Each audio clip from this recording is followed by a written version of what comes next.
Lucas Hale stood in the center of a gleaming recruitment arena, holding his daughter's backpack in one hand, and 30 seconds later, a 240-pound professional fighter lay unconscious at his feet. No one had seen him move. Not really. One moment the champion had charged forward, fists raised, grinning like this was going to be quick. The next, he was on the ground, gasping, his arm bent at an angle that made the front row observers wince. Lucas didn't gloat, didn't even look down. He just stepped back, adjusted the strap on his shoulder, and glanced toward the observation deck where a woman in a charcoal blazer stood frozen, her tablet halfway to her mouth. If you're watching this, hit that like button and drop a comment with your city. I want to see how far this story travels. Now let me tell you how a broke single dad with a 6-year-old in a used Honda became the most dangerous man in a billion-dollar company. The morning had started badly. Mia had woken up with a fever. Nothing serious, just enough to make her cranky and clingy. And Lucas had spent 20 minutes convincing her that yes, she had to come with him today, and no, she couldn't wear her fairy wings to a job interview. They'd compromised on the light-up sneakers.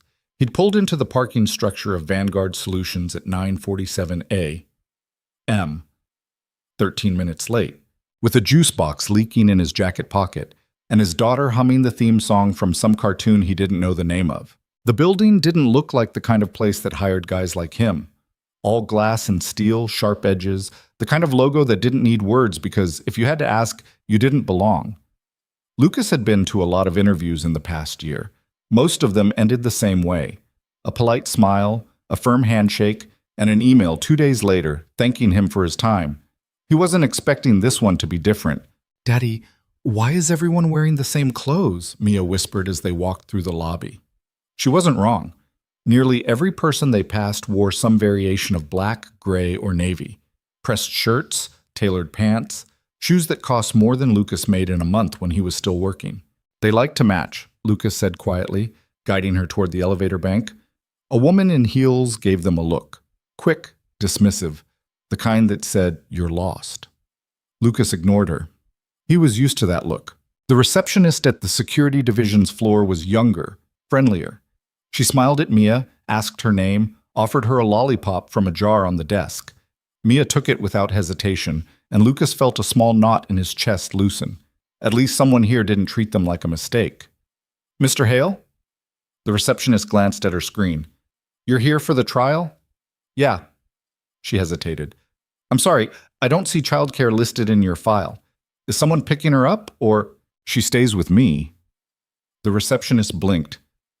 "Sir, the trial is— it's a physical assessment. It's not really appropriate for—" "She stays with me," Lucas repeated, his tone flat but not unkind. "If that's a problem, I'll leave now." The woman looked like she wanted to argue, but something in Lucas's face made her reconsider. She sighed, typed something quickly, then nodded. "Okay, but she'll need to stay in the observation area. No exceptions." "That's fine." Mia tugged on his sleeve. "What's an observation area?" "It's where you get to watch Daddy do boring grown-up stuff," Lucas said, crouching down to her level. "You'll sit up high where it's safe, okay? And if you need me, you wave. I'll see you." "Promise?" "Promise." She hugged him, sticky lollipop and all, and he felt that knot tighten again. He kissed the top of her head, then stood and followed the receptionist down a long hallway that smelled like new carpet and expensive air freshener. The trial space was nothing like Lucas had imagined. He'd expected a gym, maybe some weights, a few punching bags, a treadmill. Instead, he walked into what looked like a small stadium. The floor was padded, marked with white lines like a competition mat. Overhead lights glared down from a grid of steel beams. On one side, a wall of floor-to-ceiling windows overlooked the city. On the other, an observation deck with theater-style seating, already half full. Lucas counted 12 other candidates, all men, all younger than him, most of them by a decade. They wore athletic gear, compression shirts, name-brand sneakers, the kind of confidence that came from knowing they looked good. A few of them glanced at Lucas when he walked in, then looked away, unimpressed. He didn't blame them. He was wearing a faded gray t-shirt, old jeans, and running shoes he'd bought at a discount store 3 years ago. His hair needed a cut. His jaw needed a shave. He looked exactly like what he was, a guy who'd been barely scraping by for too long. A man in a Vanguard Solutions polo shirt stepped onto the mat, clipboard in hand. He was built like a bulldog, short, thick, neck wider than his head. His voice matched. "Listen up. My name's Garrett. I run security operations for this company, and I don't have time to waste. You're here because someone thought you might be worth a look." Emphasis on might. This trial is simple. You'll face one opponent in a controlled engagement. No weapons, no biting, no eye gouging, no groin shots. Everything else is fair game. You get 3 minutes. Impress me, you move forward. Bore me, you're out. Questions? No one spoke. Garrett grinned. "Good. We'll go alphabetically. First up," he glanced at his clipboard. "Hale. Lucas Hale." Lucas felt every pair of eyes in the room turn toward him. A few of the candidates smirked. One of them muttered something to the guy next to him, and they both laughed. Lucas walked onto the mat. Garrett looked him up and down, frowning. "You're 32. "Yeah." "Most of these guys are fresh out of the service. You got any recent combat experience?" "No." "Any certifications, training?" "No." Garrett's frown deepened. "Then what the hell are you doing here?" Lucas met his eyes. "I need a job." For a moment, Garrett just stared at him. Then he shook his head and turned toward the observation deck, raising his voice. "Ms. Quinn, we've got a walk-in with no credentials. You want me to skip him?" Lucas followed his gaze. She was standing at the front of the deck, arms crossed, her expression unreadable. Mid-20s, maybe. Dark hair pulled back in a way that looked effortless, but probably wasn't. She wore a charcoal blazer over a white shirt, no jewelry except a watch that caught the light when she moved. She looked like someone who'd been making decisions since before she could vote, and hadn't regretted a single one. Elara Quinn. Lucas had done his research. 26 years old, CEO of Vanguard Solutions. Stanford grad. Forbes 30 under 30. The articles called her a prodigy. The forums called her a lot of other things. She didn't answer Garrett right away. Instead, she looked at Lucas. Really looked. The kind of look that stripped away excuses and saw what was underneath. Finally, she spoke. Her voice was calm, clear, and completely confident. "Let him try." Garrett shrugged. "Your call." He turned back to Lucas. "You're up against Bryce. He's a heavyweight MMA fighter, went pro for 2 years before we hired him. If you're smart, you'll tap out before he breaks something." Lucas said nothing. Bryce stepped onto the mat. He was massive, 6'3", maybe 240, shoulders like a linebacker. He rolled his neck, cracked his knuckles, and grinned at Lucas like this was going to be fun. "No hard feelings, old man," Bryce said. Lucas set Mia's backpack down at the edge of the mat. He didn't stretch, didn't bounce on his toes.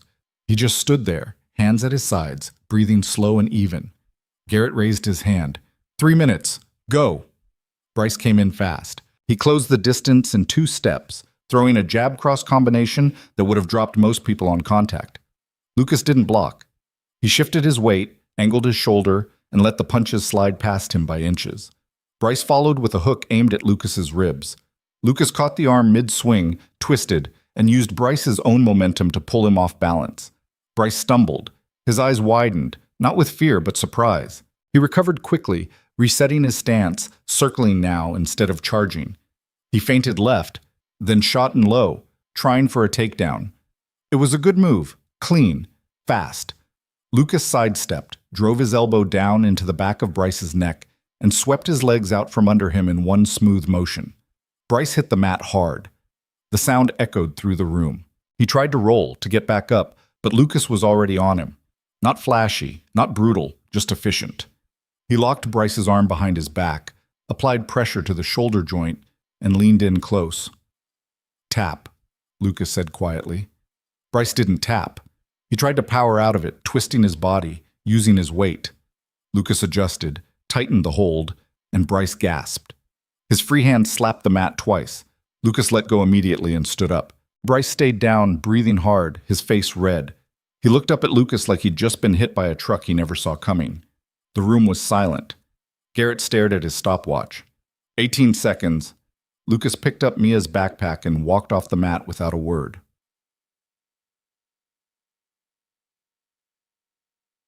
Elara Quinn didn't move. She stood at the front of the observation deck, her tablet forgotten in her hand, watching Lucas Hale disappear through the side door. Around her, the other candidates were whispering, shooting glances at each other, at Garrett, at the mat where Bryce was finally sitting up, rubbing his shoulder and looking like he'd just had a religious experience. Alara didn't care about any of them. She cared about the man who'd just walked out. She'd seen a lot of fighters. Vanguard Solutions employed over 200 security personnel across 3 continents. She'd watched countless trials, reviewed endless footage, sat through demonstrations by former Navy SEALs, Brazilian Jiu-Jitsu black belts, Krav Maga instructors. She knew what good looked like. Lucas Hale wasn't good. He was something else entirely. There'd been no hesitation, no wasted movement. He hadn't tried to hurt Bryce. He'd just neutralized him, as cleanly and quickly as if he were turning off a light switch. And the whole time his expression hadn't changed. No anger, no adrenaline, just focus. Alara pulled out her phone and texted Garrett. Hire him. Immediately. 3 dots appeared. Then, you serious? Yes. What position? Alara paused, her thumb hovering over the screen. She thought about the board meeting next week. The investors who'd been circling like sharks ever since her father stepped down. The anonymous threats that had started arriving 2 months ago. Vague, untraceable, but persistent enough to make her chief of security nervous. She typed, personal detail, report directly to me. Garrett's reply came fast. He's got a kid. I know. That's going to complicate things. Then we'll uncomplicate them. Just get him in my office. Today. She put her phone away and looked out over the city. 40 floors below, traffic crawled through the streets like blood through veins. Somewhere out there, Lucas Hale was probably buckling his daughter into a car seat, thinking this had been another wasted morning. Alara smiled. He had no idea what was about to happen. Lucas was halfway to the elevator when Garrett caught up with him. Hale, hold up. Lucas stopped, Mia's hand in his. She looked up at him, confused. Are we leaving? Maybe, Lucas said. He turned to face Garrett. Something wrong?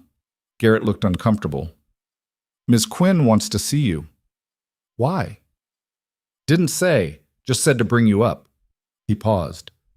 You're not in trouble. I think she wants to offer you something. Lucas didn't react. He'd learned a long time ago not to get his hopes up. When? Now. Mia tugged his hand. Daddy, I'm hungry. I know, sweetheart. Just a few more minutes, okay? Garrett glanced at Mia, then back at Lucas. She can wait in the lounge. We've got snacks, TV, the whole deal. She'll be fine. Lucas hesitated. 5 minutes, Garrett said. That's all she needs. Lucas looked down at Mia. She was watching him with those big brown eyes that saw too much, understood too much.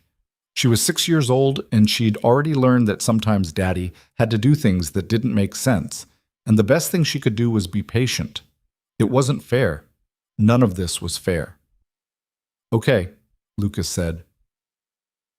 Domasikt. Alara's office was on the top floor. Lucas had expected something cold. Minimalist. All glass and chrome like the rest of the building. Instead, he stepped into a space that felt lived in. There was a desk, yes, massive, dark wood, expensive, but there were also bookshelves crammed with texts on engineering, economics, philosophy. A worn leather couch, a coffee table covered in prototypes and schematics. A window that stretched the entire length of the wall, offering a view of the city that made Lucas feel like he was standing on the edge of the world. Alara was at her desk, typing. She didn't look up when he entered. Sit, she said. Lucas sat.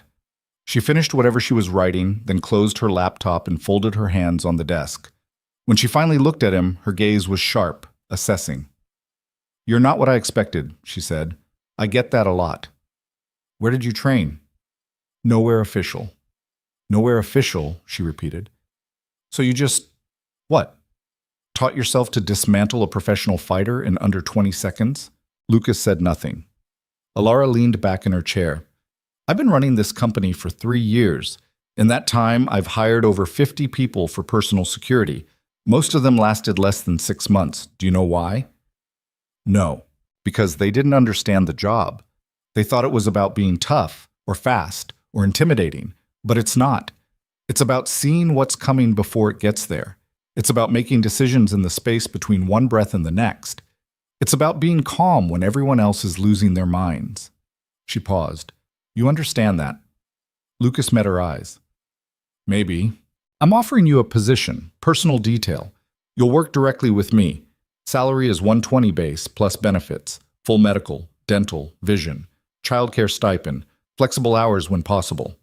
She didn't blink. I need someone I can trust, someone who doesn't flinch, someone who won't ask questions when I need them to move fast. Lucas felt something shift in his chest. 120,000. That was more than he'd made in the past 3 years combined. Why me? He asked. Elara smiled, thin, controlled. Because you walked into that room looking like you didn't belong, and you left looking like you owned it. Because you didn't showboat, you didn't grandstand, you just did what needed to be done and walked away. That's rare. She leaned forward. So what do you say, Mr. Hale? Do you want the job?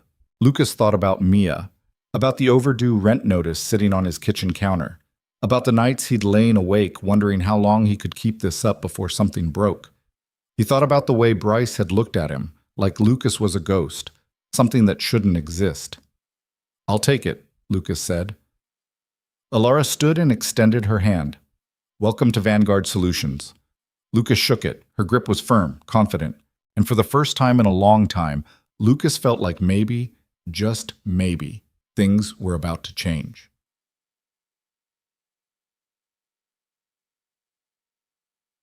Lucas started the next morning. Garrett met him in the lobby at 7 a.m. sharp, handed him an ID badge and a slim black folder, and walked him through the basics: access codes, building layouts, emergency protocols. Lucas absorbed it all without taking notes. He didn't need to. His memory had always been strange that way. Photographic, people used to say, though that wasn't quite right. He just didn't forget things that mattered. You'll shadow Ms. Quinn for the first week, Garrett said as they rode the elevator up. Learn her schedule, her patterns. She's got meetings with investors, board members, department heads. Your job is to stay close, stay quiet, and keep your eyes open. What am I looking for? Garrett gave him a long look. Anything that doesn't fit. The elevator doors opened onto the executive floor. Elara was already in her office, standing at the window with a phone to her ear. She glanced at Lucas, nodded once, and went back to her conversation. Lucas stayed by the door. He watched. Over the next 3 days, Lucas learned more about Elara Quinn than any file could have told him. She was brilliant, that much was obvious. She could hold a conversation about quantum encryption with her lead engineer, then pivot seamlessly into a budget negotiation with the CFO without missing a beat. She didn't waste words, didn't tolerate excuses. When someone brought her a problem, she expected solutions, not explanations. But there were cracks, small ones, easy to miss if you weren't paying attention. The way she rubbed her temple when she thought no one was looking. The way her hand tightened around her coffee cup during board meetings. The way she stayed late, long after everyone else had gone home, staring at her screen like it held answers she couldn't quite reach. She was exhausted. And she was doing everything she could to hide it. Lucas didn't mention it. That wasn't his job. His job was to stand 3 feet behind her left shoulder and make sure no one got close enough to hurt her. And so far, no one had tried.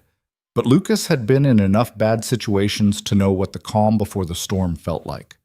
This was it. On the 4th day, Mia came to the office. Lucas hadn't planned it. The sitter had canceled last minute, something about a family emergency, and he'd run out of backup options. He'd called Garrett, expecting to be told to take the day off, to figure it out, to not let it happen again. Instead, Garrett had sighed and said, "Bring her in. Just keep her out of the way." So Lucas did. Mia sat in the corner of Elara's office with her coloring book and a juice box, quiet as a mouse. Every so often, she'd look up at Lucas and smile, and he'd smile back, and that was enough. Elara noticed. She didn't say anything at first, just glanced at Mia once, twice, then went back to her work. But an hour later, during a break between calls, she walked over and crouched down beside Mia's chair. "What are you drawing?" Elara asked. Mia held up her paper. It was a crayon mess of color. Purple sky, green grass, a yellow house with a red door. "That's where we used to live," Mia said, "before we moved." Elara studied the drawing. "It's beautiful." Mia beamed. "Do you like coming here?" Elara asked. Mia nodded. "Daddy says I have to be really quiet. But I like it." Everyone's nice? And the chairs spin. She demonstrated, pushing herself in a slow circle. Alara smiled, just a little, just enough. When she stood, she caught Lucas's eye. He couldn't read her expression, but something in it made him feel like maybe he hadn't screwed this up as badly as he'd thought. Aunt. That night, as Lucas was packing up to leave, Alara called him into her office. "Close the door," she said. Lucas did. She was standing by the window again, arms crossed. The city lights glittered below her like scattered diamonds. "Your daughter," Alara said. "She's why you took this job." It wasn't a question. "Yeah," Lucas said. "What happened to her mother?" Lucas went still. "She's not in the picture." "By choice? Does it matter?" Alara turned to face him. "It matters if it's going to become a problem." "It won't." She studied him for a long moment. Then she nodded. "Okay." Lucas started to leave. "Lucas?" He stopped. "You're good at this," Alara said quietly. "Better than I expected. Don't make me regret hiring you." "I won't." He walked out before she could say anything else. But that's it. Quotes. 2 weeks in, Lucas started noticing the patterns. Small things. Irregularities that most people wouldn't catch. A server log that didn't match the timestamp. A keycard access record that showed someone entering a restricted floor at 2 a.m., someone whose badge should have been deactivated. A file request that pinged 3 times in 1 hour, then disappeared from the system entirely. Lucas didn't have access to most of Vanguard's internal network. But he had eyes. And he had instincts. Something was wrong. He mentioned it to Garrett. Garrett frowned, pulled up his own records, and swore under his breath. "I'll flag it for IT." "Has this happened before?" Lucas asked. "Not like this." "What's different?" Garrett hesitated. "We've got an investor event in 2 weeks. Big one. If someone wanted to make a move, that'd be the time." Lucas filed that away. Bam. The event was black tie. Lucas didn't own a tux. Vanguard provided one. It fit better than anything he'd ever worn, and he hated it immediately. He felt like an imposter, like everyone could see through the expensive fabric to the guy underneath who'd been eating ramen 3 times a day a month ago. Mia thought he looked like a prince. That helped. Alara, on the other hand, looked like she'd been born in formal wear. She wore a sleek black dress, her hair down for once, and when she walked into the ballroom, every conversation in the room stuttered. Lucas stayed close. The event was a parade of handshakes and small talk. Investors, board members, executives from partner companies. Alara moved through them all with practiced ease, smiling at the right moments, laughing at jokes that weren't funny, steering conversations with the precision of a surgeon. Lucas watched the room. And that's when he saw it. A man in a gray suit standing near the server station. He wasn't holding a drink, wasn't talking to anyone. He was just there, watching. Lucas moved closer. The man's eyes flicked toward him, then away.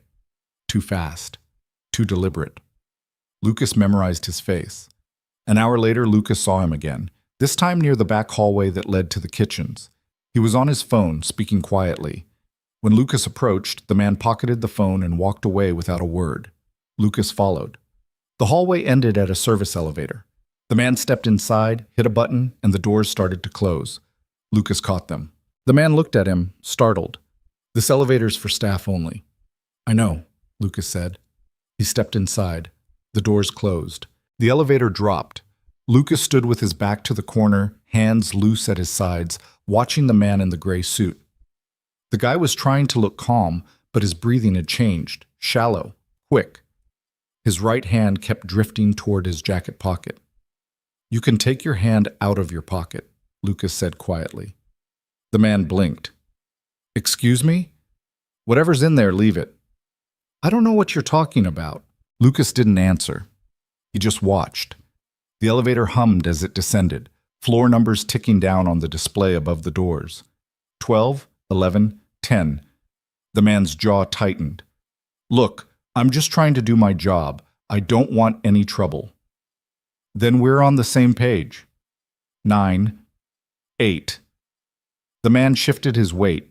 His hand moved again, this time faster, reaching into his jacket. Lucas moved faster. He closed the distance in half a second, caught the man's wrist, and slammed it against the elevator wall. Something clattered to the floor. not a weapon. A phone. The screen was lit up, a messaging app open, text half typed. Lucas kicked it into the corner and tightened his grip. Who are you texting? Nobody. Let go of me. Wrong answer. Lucas twisted the wrist just enough to make his point. The man gasped, his face going red. Okay. I'm with Helix. Helix Security Consulting. We were hired to do an audit. An audit? Yes, internal review. Ms. Quinn requested it 2 months ago. Lucas didn't let go. Show me your credentials. The man fumbled with his free hand, pulling out a laminated ID card. Lucas glanced at it. The photo matched. The company name checked out. But something still felt wrong. Why are you texting during an event? Lucas asked. I was updating my supervisor. That's standard protocol. And why were you watching Ms. Quinn? The man hesitated. That's part of the audit. We observe executive behavior, identify security gaps, assess vulnerability points. Lucas released him and stepped back. The elevator chimed. Ground floor. The doors opened onto a dim service corridor. The man grabbed his phone, straightened his jacket, and walked out without looking back. Lucas let him go, but he memorized the name on the ID card. By the time Lucas returned to the ballroom, Alara was finishing a conversation with a silver-haired investor who looked like he owned half the city. She caught Lucas's eye across the room, and he gave her a small nod. Everything's fine. She didn't look convinced. 20 minutes later, she excused herself and headed for the terrace. Lucas followed. The night air was cool, sharp. The city stretched out below them, a grid of light and shadow. Alara stood at the railing, her back to him, shoulders tight. What happened? She asked without turning around. There was a man, said he works for Helix Security Consulting, claims you hired them for an internal audit. Alara went very still. Helix? Yeah, you know them? No. She turned to face him, and for the first time since Lucas had met her, she looked genuinely rattled. I didn't hire anyone named Helix. Lucas felt the ground shift beneath him. You're sure? I'm sure. Her voice was clipped, controlled, but there was an edge to it now. What did he look like? Lucas described him. The gray suit, the nervous energy. The phone. Alara pulled out her own phone and typed quickly. A few seconds later, she showed him the screen. It was a company directory, photos and names scrolling past. Is he in here? Lucas scanned the faces. No. Damn it. She pocketed the phone and looked out at the city again. How did he get in? Keycard access, probably. If he had the right badge, he could have walked right through security. Then someone gave it to him. Lucas nodded. Yeah. Alara was quiet for a long moment. Then she said, I need you to find out who. That's not really I don't care what your job description says, Lucas. I need someone I can trust, and right now you're the only person in this building who fits that category. She turned to face him fully. Can you do it or not? Lucas thought about Mia, about the apartment they'd just moved into, the stability they'd just started to build, about how easy it would be to lose all of it if he stuck his neck out and got it chopped off. Then he thought about the way Alara had looked at his daughter, the way she'd crouched down and asked about her drawing, the way she'd smiled. I'll do it, Lucas said. Oops. The next morning, Lucas went to see Garrett. Garrett's office was a cluttered mess of monitors, file cabinets, and empty coffee cups. He looked up when Lucas walked in, already frowning. If this is about the guy from last night, I already ran his ID. Helix is a real company, but they've got no active contracts with us. I flagged it, sent it up the chain. Who'd you send it to? Director of Operations, Marcus Treadwell. Lucas filed the name away. What'd he say? Nothing yet. He's in meetings all day. Garrett leaned back in his chair. Why? You think this is bigger than some random guy sneaking into a party? Yeah, Lucas said. I do. Garrett studied him. You got instincts, Hale. I'll give you that. But you've been here 3 weeks. You don't know how things work yet.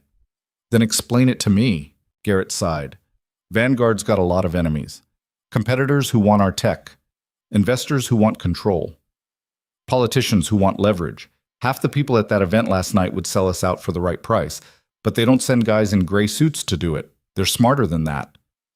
So what are you saying? I'm saying maybe you're seeing smoke where there's no fire. Lucas shook his head. There's a fire. You just haven't seen it yet. Garrett didn't argue, but he didn't agree either. Lucas spent the rest of the day digging. He didn't have access to most of Vanguard's internal systems, but he had his badge, his eyes, and a lot of patience. He started with the security logs, the ones Garrett had shown him weeks ago, the keycard entries, the timestamp discrepancies. He cross-referenced them with the staff directory looking for patterns. Who'd been accessing restricted floors at odd hours? Who'd logged in from multiple locations in the same 10-minute window? Who'd requested files they had no reason to need? 3 names stood out. The first was a junior analyst in the finance department, 24 years old, fresh out of grad school, no prior red flags. But his access log showed him entering the server room at 11:47 p.m. on a Tuesday, well after his shift had ended. The second was a senior engineer, 41, been with the company for 6 years, solid performance reviews. But 2 weeks ago, she'd requested a data pull on client contracts that had nothing to do with her current project. The third was Marcus Treadwell, director of operations, Alara's right hand, the man Garrett had flagged the Helix incident to. Lucas stared at the screen. Treadwell's access logs were clean, too clean. No late nights, no unusual requests. Everything perfectly normal, which was exactly the problem. In a company like Vanguard, where everyone worked 70-hour weeks and pulled all-nighters during crunch time, normal didn't exist. Everyone's schedule was a mess. Everyone had irregularities, except Treadwell. Lucas pulled up Treadwell's personnel file.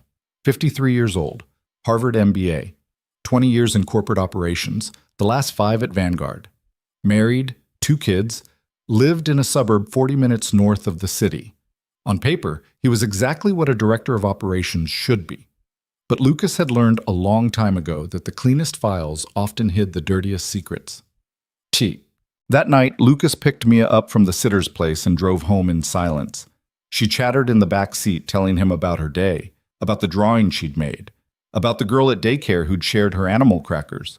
Lucas listened, but his mind was somewhere else. When they got home, he made her dinner, mac and cheese from a box, carrot sticks on the side. She ate while he cleaned up, and then he helped her brush her teeth and get into her pajamas. She wanted him to read her a story, so he did. The same one he'd read her 100 times before, about a rabbit who was afraid of the dark until she learned that darkness wasn't scary, just different. Mia fell asleep halfway through. Lucas sat on the edge of her bed for a while, watching her breathe. Her face was soft, peaceful. She didn't know about the man in the gray suit. She didn't know about the access logs or the missing files or the gut feeling that kept twisting tighter in Lucas's chest. She didn't need to. That was his job. Keep her safe. Keep her innocent as long as possible. He kissed her forehead and turned off the light. The next day, Lucas took a different approach. Instead of digging through files, he started watching people. Not obviously, just paying attention. Who talked to who in the break room? Who avoided eye contact in the elevator? Who stayed late and who left early? He noticed that Treadwell spent a lot of time with the same 3 executives. The CFO, the VP of engineering, and the head of legal. They had lunch together twice a week. They met in Treadwell's office every Friday at 4. Lucas also noticed that Alara was never invited. On Thursday, Lucas followed Treadwell after work. It wasn't hard. Treadwell left the building at 6:15, same as always, and walked 3 blocks to a parking garage. Lucas stayed a block behind, hands in his pockets, looking like just another guy heading home after a long day. Treadwell got into a black sedan and drove north. Lucas followed in his beat-up Honda, keeping 2 cars between them. Traffic was heavy, which helped. Treadwell didn't seem to be in a hurry. He drove the speed limit, used his turn signal, stopped at every yellow light. 40 minutes later, Treadwell pulled into the driveway of a 2-story house in a neighborhood where every lawn looked the same. Lucas drove past, parked a block away, and waited. An hour passed. Then 2. At 9:30, Treadwell's garage door opened. He backed out alone and drove south. Lucas followed. This time, Treadwell didn't go home. He drove to a strip mall on the edge of the city and parked outside a 24-hour diner. Lucas watched from across the lot as Treadwell went inside, sat in a booth by the window, and ordered coffee. 10 minutes later, another man walked in. Lucas recognized him immediately. Gray suit, nervous energy, the guy from the elevator. Lucas stayed in his car and watched through the diner window. Treadwell and the man talked for 20 minutes. No food, just coffee. The conversation looked calm, professional. At one point, the man pulled out his phone and showed Treadwell something on the screen. Treadwell nodded, said something, and the man put the phone away. Then Treadwell slid an envelope across the table. The man took it, stood, and left without another word. Treadwell stayed for another 5 minutes, finished his coffee, and paid the bill. When he walked out, he looked tired. Not nervous, not guilty, just tired. Lucas waited until Treadwell's car disappeared down the street. Then he went inside. The waitress behind the counter gave him a weary smile. "Just you tonight?" "Yeah. Sit anywhere you like." Lucas slid into the booth where Treadwell had been sitting. He scanned the table, the floor, the seat cushions. Nothing obvious. No forgotten papers, no dropped receipts. He was about to give up when he noticed something small and white wedged between the seat cushion and the wall. A business card. Lucas pulled it out. The front was blank except for a phone number. No name, no company, just 10 digits in plain black ink. Lucas pocketed it and left.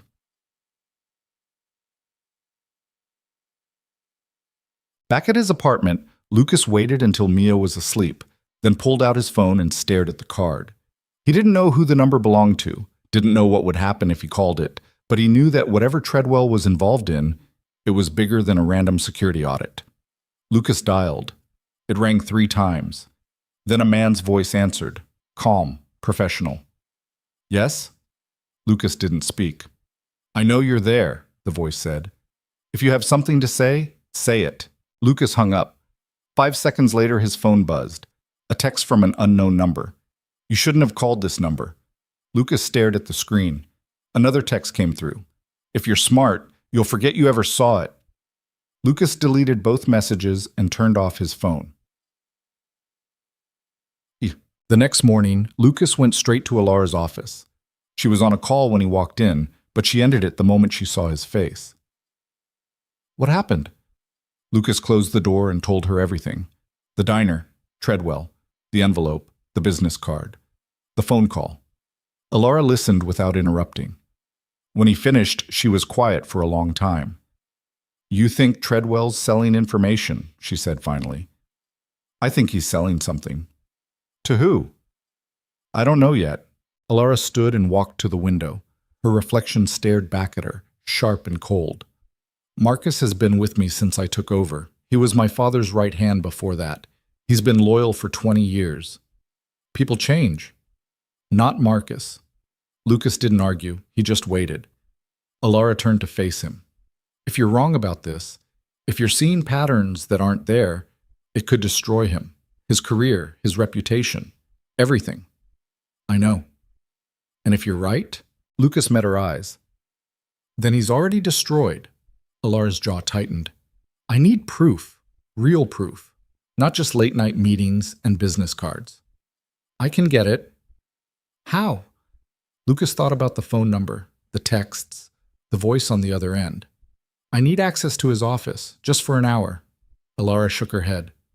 "That's breaking and entering." "No, it's security assessment. You're the CEO. You can authorize it. And if I do, and you find nothing, Marcus will know someone was in his office. He'll know I don't trust him." "Yeah," Lucas said. "He will." Alara crossed her arms. She looked like she was doing math in her head, weighing variables, calculating risk. Finally, she said, "Do it tonight, after everyone's gone." "And Lucas?" "Yeah?" "Don't get caught." "M'kunts." Lucas waited until 11 p.m. The building was nearly empty by then. A few security guards on night shift. A couple of engineers pulling an all-nighter in the lab. But the executive floor was dark, quiet. Lucas used his badge to access Treadwell's office. The lock clicked open, and he slipped inside. The office was immaculate, everything in its place. Desk clear except for a monitor, a lamp, and a framed photo of Treadwell's family. Bookshelves lined one wall, filled with business text and leadership guides. A small conference table sat in the corner, chairs tucked in perfectly. Lucas started with the desk. He opened each drawer carefully, checking for hidden compartments, false bottoms, anything that didn't belong. In the bottom drawer, he found a locked metal box. It was small, about the size of a shoebox, with a combination lock. Lucas pulled out a tension wrench and a pick. It took him 90 seconds to crack it. Inside was a burner phone. Lucas powered it on. No password. The call log was empty. The contacts list had one entry, broker. The text messages, though, those told a different story. Lucas scrolled through them, his chest tightening with every line. Payment received. Next drop is Thursday. Client wants full schematics by end of month. If Quinn gets suspicious, we accelerate.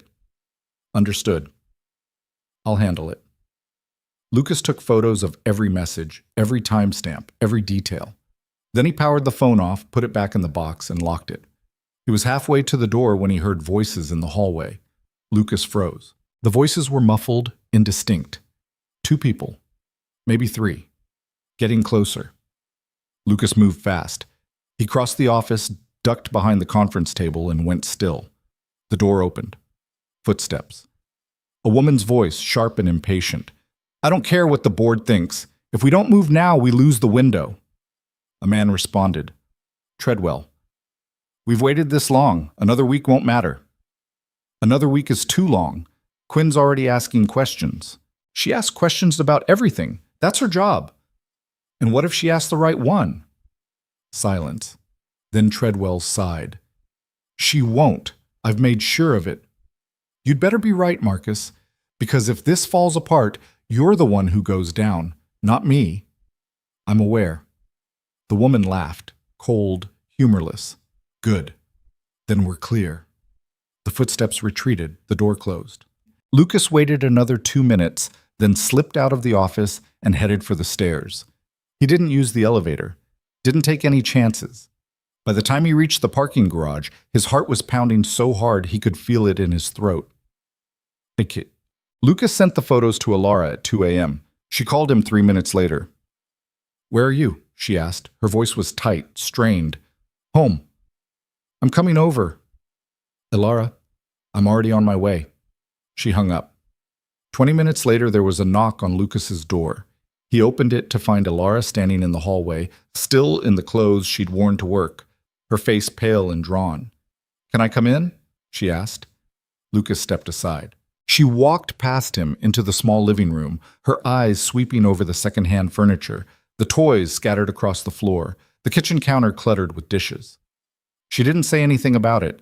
She just stood there, arms crossed, looking like she was holding herself together by sheer force of will.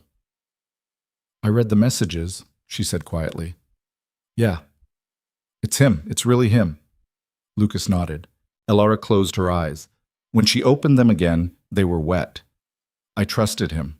My father trusted him. He's been with this company for 20 years, Lucas. 20 years. I know. And he's been selling us out the entire time.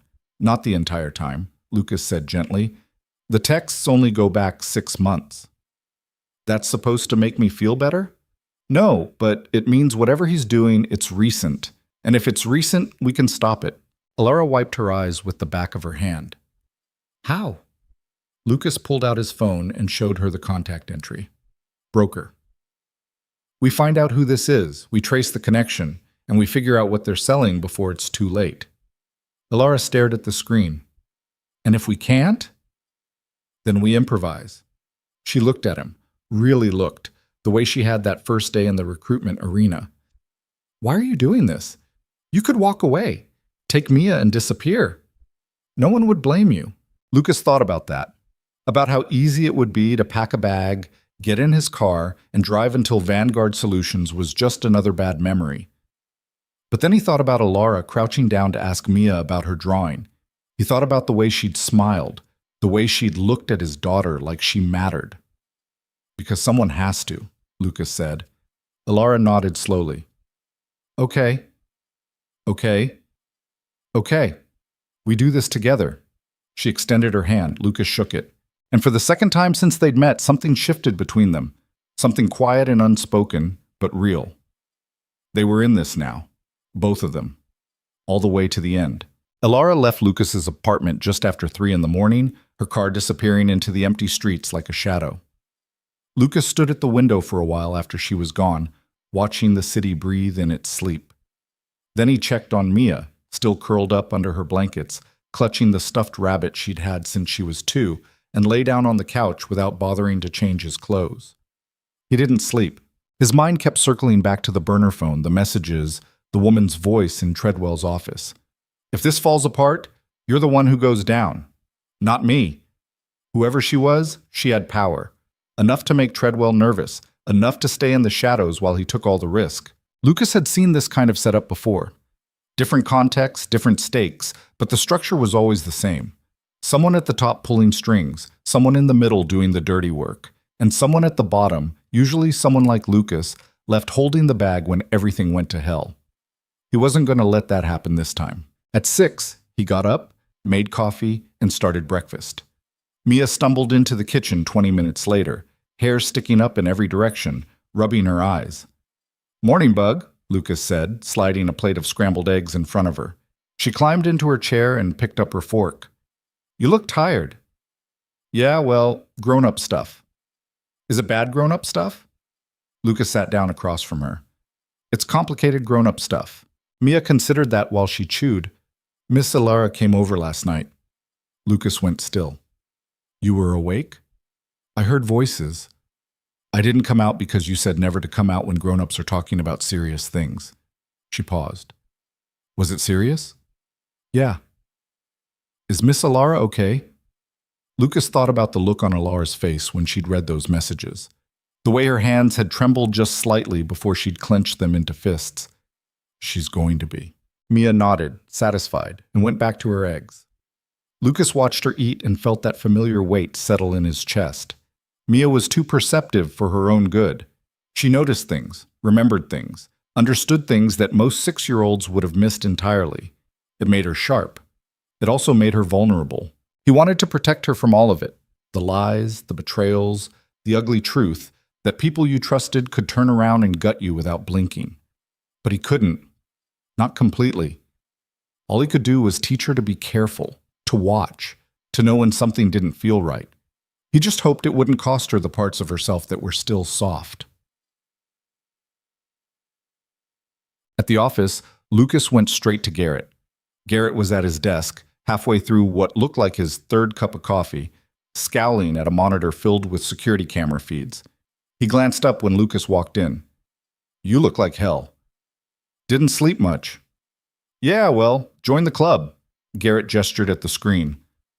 "We had another breach last night, small one.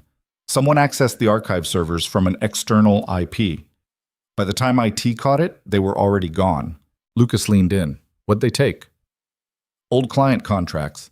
Stuff that should have been locked down years ago." Garrett rubbed his face. "This is the 3rd time in 2 weeks. Whoever's doing this knows exactly what they're looking for." "Have you told Treadwell?" Garrett nodded. "He's escalating it to the board. Says we might need to bring in outside forensics." Lucas kept his expression neutral. "What do you think?" "I think someone inside is helping them. Has to be. No way an external hacker gets past our firewalls without inside access."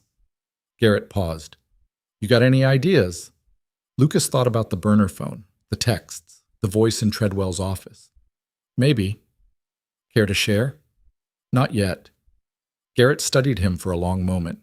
Then he sighed and turned back to his monitor. "Fine. But if you figure something out, you tell me. I don't care if it's the janitor or the CEO. I want to know." Lucas nodded and left. Elara called him into her office an hour later. She looked better than she had at 3 in the morning, but not by much. Her hair was pulled back tight, her makeup precise, her suit pressed and perfect. But there were shadows under her eyes that no amount of concealer could hide. "Close the door," she said. Lucas did. She handed him a tablet. On the screen was a financial report, columns of numbers that meant nothing to Lucas at first glance. Elara tapped one of the entries. "This is a payment authorization, $10 million, transferred to an offshore account 3 weeks ago. It's listed as a consulting fee." "Consulting for what?" "That's the problem. There's no project attached to it. No contract, no invoice, just the authorization and the transfer." She scrolled down, and it was signed off by Marcus Treadwell. Lucas felt something cold settle in his gut. "How'd you find this?" "I went through every financial transaction over the past 6 months. Every payment, every transfer, every expense report." She looked up at him. There are 4 more just like it. Smaller amounts, different accounts, but the same pattern. All authorized by Marcus. All unaccounted for. Total? 32 million. Lucas let out a slow breath. That's not selling information. That's wholesale theft. Alara nodded. And if the board finds out before I can fix it, they'll assume I knew. They'll assume I authorized it. Marcus made sure of that. How? She pulled up another document. Every one of these payments went through my approval queue.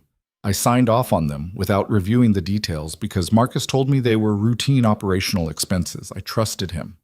Her voice cracked just slightly. I didn't even look. Lucas set the tablet down. So what's the play? We confront him, privately. Give him a chance to explain. And if he runs, then we stop him. Lucas shook his head. He won't run. Not yet. He's too deep in this. If he bolts now, whoever he's working with will cut him loose and he'll take the fall alone. He knows that. So what do you suggest? Lucas thought about it. We wait. Let him think he's safe. Let him make his next move. And when he does, we're ready. Alara didn't look convinced. That's a hell of a risk. Yeah, but it's the only way we catch everyone involved. Not just Marcus. She was quiet for a long time. Then she said, The investor event is in 4 days. I know. If they're planning something, that's when it'll happen. Maximum visibility, maximum damage. Lucas nodded. Which means we've got 4 days to figure out what they're planning and how to stop it. Alara met his eyes. No pressure. Over the next 3 days, Lucas barely slept. He spent every free moment digging through files, cross-referencing access logs, tracing financial transactions. Alara worked alongside him, pulling data from systems Lucas didn't even know existed. They worked late into the night, fueled by coffee and adrenaline, piecing together a picture that got uglier with every new detail they uncovered. The payments weren't just theft. They were precision strikes designed to bleed the company dry without anyone noticing until it was too late. And the data breaches weren't random. They were targeted extractions of proprietary technology, schematics, algorithms, client lists, everything Vanguard had built over the past decade. Whoever was behind this wasn't just stealing money. They were dismantling the company from the inside out. On the 3rd night, Lucas found the connection. He was scrolling through employee records when he noticed something strange. The woman from Treadwell's office, the one with the sharp voice, had to be someone with access to his schedule, someone he met with regularly. Lucas pulled up the executive calendar and started looking for patterns. And there it was. Every Friday at 4, Treadwell met with the same 3 people. The CFO, the VP of engineering, the head of legal. But one name appeared more often than the others, in smaller, unscheduled meetings scattered throughout the week. Vanessa Cho, Chief Financial Officer. Lucas pulled up her file. 50 years old. Wharton MBA. 25 years in corporate finance, the last 8 at Vanguard. She'd been hired 6 months before Alara took over as CEO, brought in by Alara's father to stabilize the books after a rough quarter. Lucas kept reading. 3 months ago, Vanessa had purchased a second home. Cash. No mortgage. Price tag. $4.2 million. 6 weeks ago, her daughter had enrolled in a private university in Switzerland. Tuition? $90,000 a year. 2 weeks ago, Vanessa's husband had bought a vintage Ferrari. Paid in full. None of it was illegal. But all of it was expensive.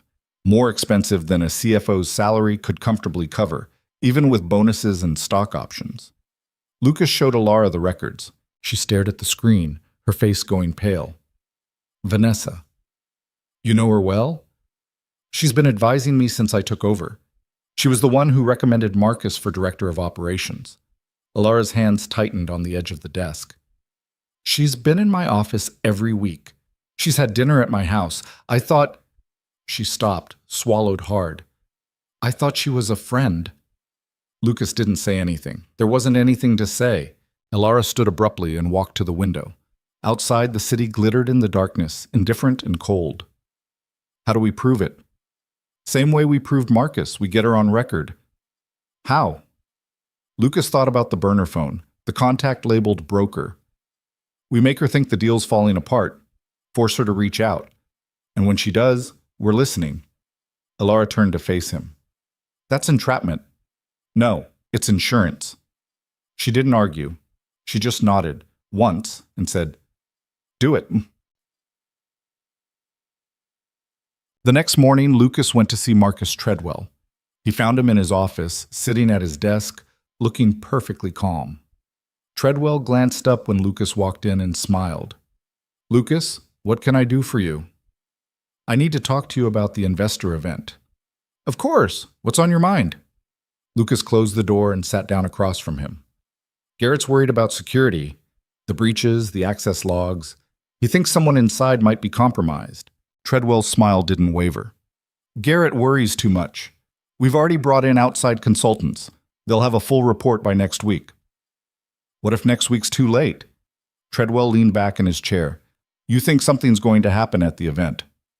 I think it's a possibility. Based on what?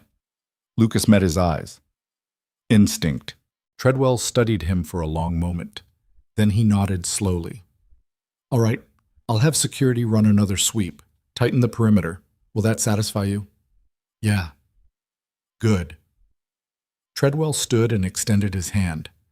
I appreciate you looking out for the company, Lucas. Not everyone takes their job as seriously as you do. Lucas shook his hand and left. He didn't look back.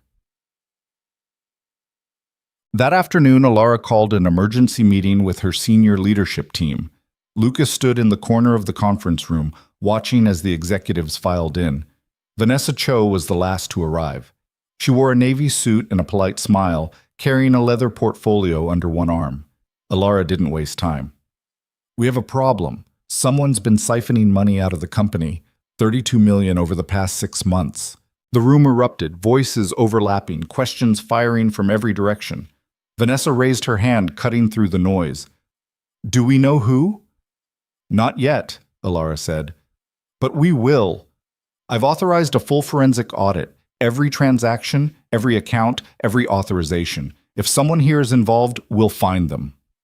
Vanessa's expression didn't change. When does the audit start? Tomorrow.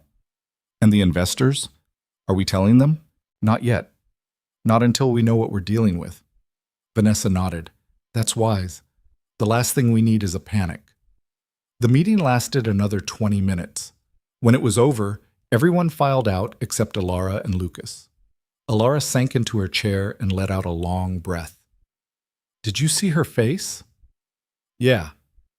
She didn't flinch. Not once. She's good, Lucas said, but she's not that good. She'll make a move, soon. She made it that night. Lucas had planted a tracker on Vanessa's car during the meeting, a small GPS device stuck under the rear bumper.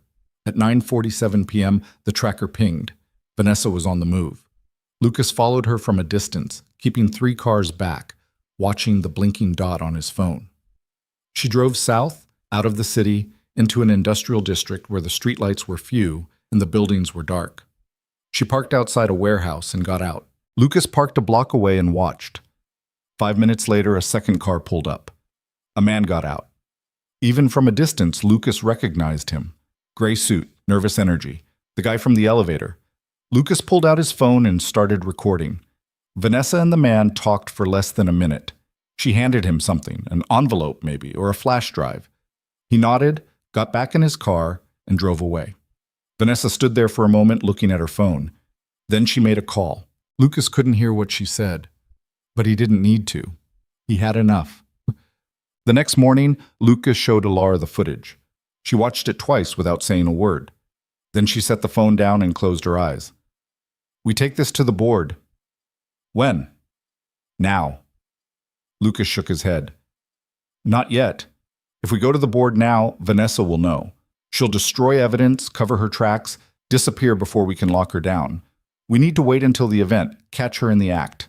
Alara looked at him like he was insane. You want to let her walk into a room full of investors while we know she's stealing from us? I want to make sure she can't wriggle out of this, and the only way to do that is to catch her red-handed. Alara stood and paced the length of her office. And if something goes wrong, if she gets away, she won't. You can't promise that. No, Lucas said, but I can promise I'll do everything I can to stop her. Alara stopped pacing and looked at him.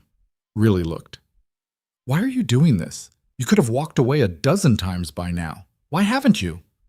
Lucas thought about Mia, about the drawing she'd made of the three of them standing together, about the way Alara had smiled when she looked at it. Because some things are worth fighting for, he said. Alara held his gaze for a long moment. Then she nodded. Okay, we do it your way. The day of the investor event arrived. The ballroom was packed. 200 people, maybe more, all dressed in suits and gowns, sipping champagne and pretending they cared about more than the bottom line. Lucas moved through the crowd like a ghost, eyes scanning faces, looking for anything out of place. Alara was on stage giving her presentation.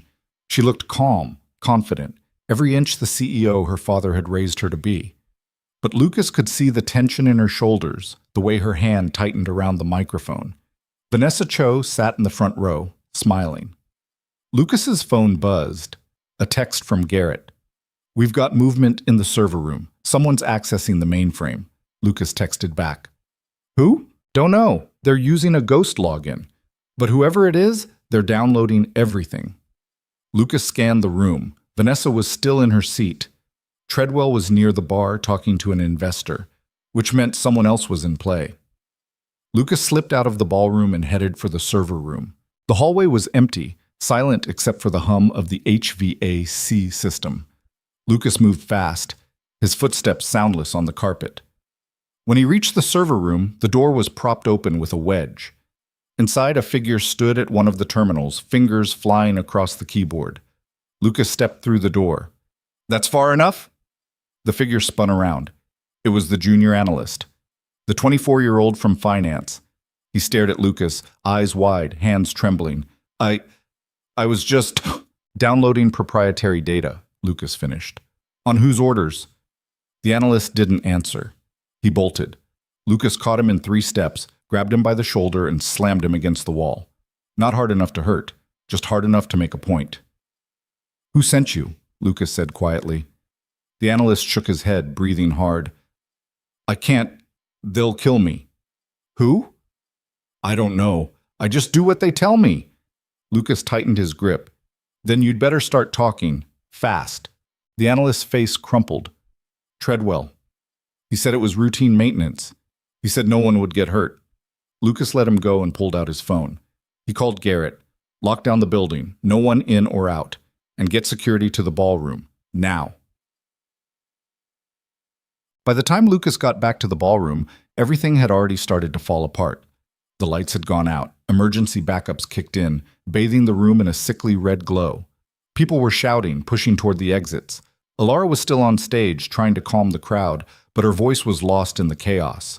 Lucas shoved his way through the crowd, looking for Vanessa.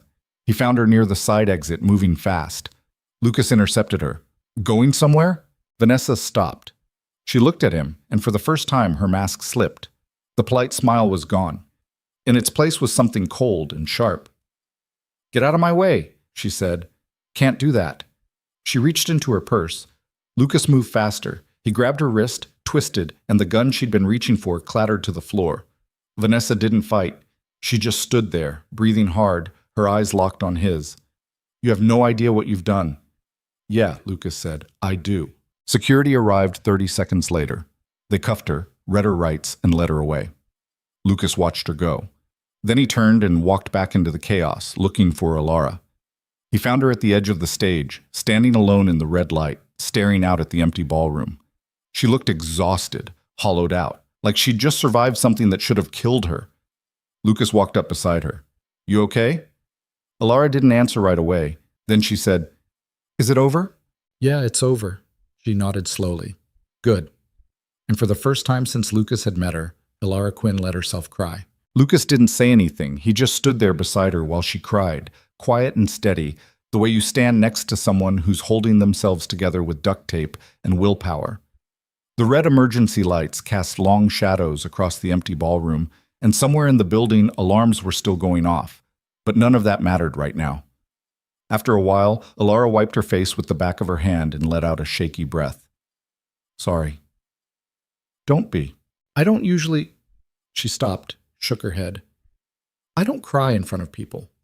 Yeah, well, you just caught your CFO stealing $32 million and trying to burn your company to the ground.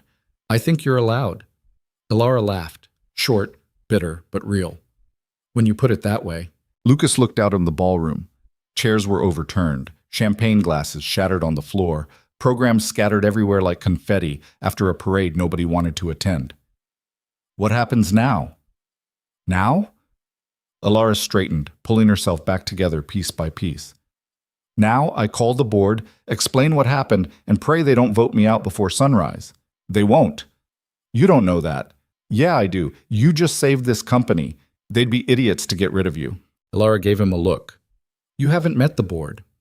Before Lucas could respond, Garrett came jogging up, slightly out of breath, his radio crackling with chatter.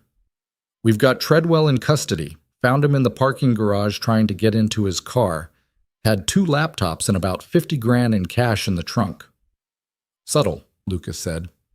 Yeah, real criminal mastermind. Garrett glanced at Ilara. You okay, Miss Quinn? I'm fine. Good. Because the police are here, and they're going to want statements from both of you. FBI too, probably, since this crosses state lines.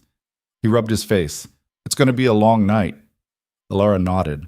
I'll handle it. Garrett left, muttering something about paperwork and federal agents, and Ilara turned back to Lucas. You should go home. Check on Mia. I can deal with the rest of this. Lucas shook his head. I'm not leaving you alone with this. Lucas, not negotiable. She looked at him for a long moment, and something passed between them, something unspoken but understood. Then she nodded. Okay, but at least call your sitter. Make sure Mia knows you're all right. Lucas pulled out his phone and stepped away to make the call. The sitter answered on the second ring, sounding half asleep. Mr. Hale? Hey, Maria. I'm going to be later than I thought. Everything okay there? She's fine. Been asleep for 2 hours. Had mac and cheese for dinner, watched half a movie, went down easy. Thanks. I owe you. You owe me about 12 hours of overtime at this point, but who's counting? Maria yawned. Seriously, though, take your time. We're good. Lucas hung up and walked back to Ilara. She's fine. Good. Ilara looked toward the exit where police officers were setting up a perimeter, their radios squawking in overlapping bursts. Let's get this over with. The next 6 hours were a blur of fluorescent lights and uncomfortable chairs. Lucas gave his statement 3 separate times, once to building security, once to the city police, and once to a stone-faced FBI agent who looked like she'd rather be literally anywhere else. He walked them through everything, the elevator encounter, the diner meeting, the burner phone, the server room. He showed them the photos, the GPS logs, the recordings. He kept his answers short and factual. No embellishment, no speculation. The FBI agent made notes the entire time, her pen scratching across the paper in sharp, precise strokes. When Lucas finished, she looked up at him. You used to be military. It wasn't a question. Yeah, Lucas said. What branch? Army. Ranger? Lucas didn't answer. The agent smiled thinly. Thought so. You've got that look. She closed her notepad. We're going to need you to stay available for follow-up questions. Don't leave the state without letting us know. Not planning on it. Good. She stood. For what it's worth, you probably saved this company. Most security guys would have looked the other way. Lucas shrugged. I'm not most security guys. Yeah, I noticed. She left and Lucas sat there for another 20 minutes before Garrett came to get him. You're clear. They've got enough to start building their case. What about Ilara? Still talking to the feds. Could be another hour. Garrett paused. She asked me to make sure you got home safe. I can wait. Lucas? Garrett's voice was firm but not unkind. Go home. Your kid needs you. Ilara will be fine. Lucas wanted to argue, but Garrett was right. Mia had been with the sitter for almost 12 hours. She'd be worried, even if she didn't say it out loud. All right, Lucas said. But you call me if anything changes. Deal. But Lucas got home just before 5 in the morning. The apartment was dark except for the glow of the nightlight in Mia's room. Maria was asleep on the couch, her phone still in her hand. Lucas covered her with a blanket, left $200 on the kitchen counter, and went to check on Mia. She was sprawled across her bed, one arm thrown over her head, her mouth slightly open. She looked so small, so fragile. Lucas stood in the doorway for a long time, just watching her breathe. He thought about Vanessa's face when she'd reached for the gun, the cold calculation in her eyes, the willingness to do whatever it took to protect herself, even if it meant hurting other people. Lucas had seen that look before. Hell, he'd worn that look before, back when survival was the only thing that mattered and morality was a luxury he couldn't afford. But that was a long time ago. A different life. He'd walked away from that world because he didn't want Mia growing up around it. Didn't want her learning that the only way to stay safe was to be harder, colder, meaner than everyone else. And yet here he was, back in the thick of it, fighting, planning, hunting. Lucas closed his eyes and leaned against the doorframe. He didn't regret stopping Vanessa. Didn't regret protecting Alara. But he wondered, not for the first time, if there was ever going to be a version of his life where he wasn't constantly bracing for the next hit. Behind him, Mia stirred. "Daddy?" Lucas turned. She was sitting up, rubbing her eyes, her hair a tangled mess. "Hey, Bug. Sorry. Didn't mean to wake you. You're home." "Yeah, I'm home." She climbed out of bed and walked over to him, wrapping her arms around his waist. Lucas hugged her back, resting his chin on top of her head. "Was it bad grown-up stuff?" she asked, her voice muffled against his shirt. "Yeah." "Did you fix it?" Lucas thought about that. About Vanessa in handcuffs. About Treadwell in custody. About Alara standing alone in the ballroom, crying for the first time in who knows how long. "Yeah," he said. "I think I did." Mia nodded and pulled back to look at him. "You should sleep." "I will." "Promise?" "Promise." She hugged him one more time, then climbed back into bed. Lucas tucked her in, kissed her forehead, and turned off the light. Then he went to his own room, lay down fully clothed, and passed out before his head hit the pillow. He woke up to his phone ringing. Lucas fumbled for it, squinting at the screen. "Alara," he answered. "Yeah?" "Did I wake you?" She sounded exhausted, but steady. "It's fine. What's going on?" "Can you come to the office? There's something I need to talk to you about." Lucas sat up, rubbing his face. "When?" "Now, if you can." Lucas glanced at the clock. It was just past noon. He'd been asleep for maybe 6 hours. "Yeah, give me an hour." "Thank you." She hung up. Lucas dragged himself out of bed, showered, changed into clean clothes, and went to check on Mia. She was in the living room watching cartoons with Maria, a bowl of cereal balanced on her lap. "Morning, Daddy," she said without looking away from the screen. "Morning, Bug. I've got to go back to work for a bit. You going to be okay here?" "Uh-huh." Lucas looked at Maria. "I'm sorry. I know you've been here all night." Maria waved him off. "It's fine. I've got nowhere to be and she's easy." She smiled. "Go. Do your thing."